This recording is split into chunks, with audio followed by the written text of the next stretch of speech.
Ce dimanche 5 novembre, Gabriel Attal est le portrait de la semaine de la journaliste Audrey Crespo-Mara dans 7 à 8.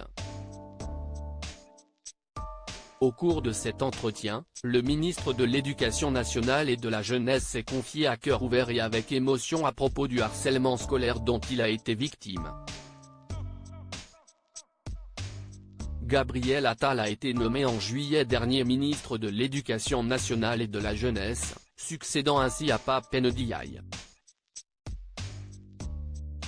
Depuis son arrivée à la tête du ministère cet été, il met un point d'honneur à lutter contre le harcèlement scolaire, qui a causé le suicide de nombreux élèves ces dernières années. Le gouvernement a dévoilé le 27 septembre 2023 le plan interministériel contre le harcèlement scolaire qui souhaite assurer la sécurité et le bien-être des élèves en agissant directement sur le climat scolaire ou encore garantir la prise en charge de 100% des situations signalées.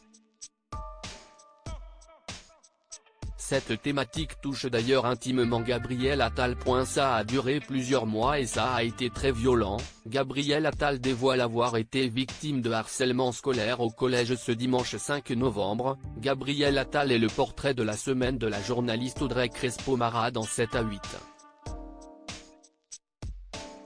À cette occasion, le ministre de l'Éducation nationale et de la jeunesse s'est confié à cœur ouvert et avec émotion à propos du harcèlement scolaire dont il a été victime.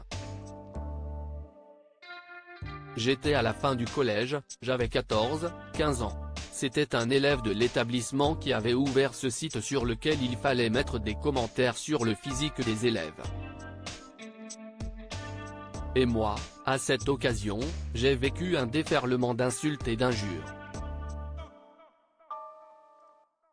Ça a duré plusieurs mois et ça a été très violent, a-t-il partagé dans un extrait exclusif dévoilé sur les réseaux sociaux de l'émission.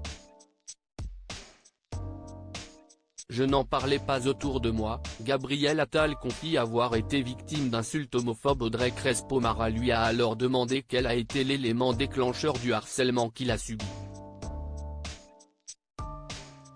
Je suis allé avec une fille au cinéma, c'est une fille qu'il aimait bien dans l'établissement. Et je me souviens que ce jour-là, il m'a dit, je vais te détruire. Et bon, c'est ce qu'il a cherché à faire derrière, a-t-il confié avec une certaine émotion.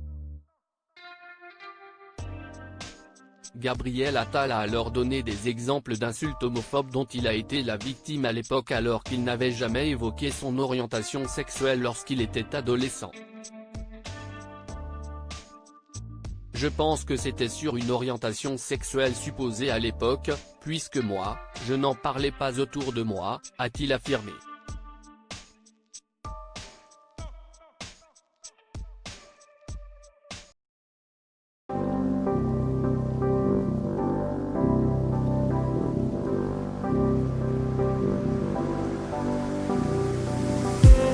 I just need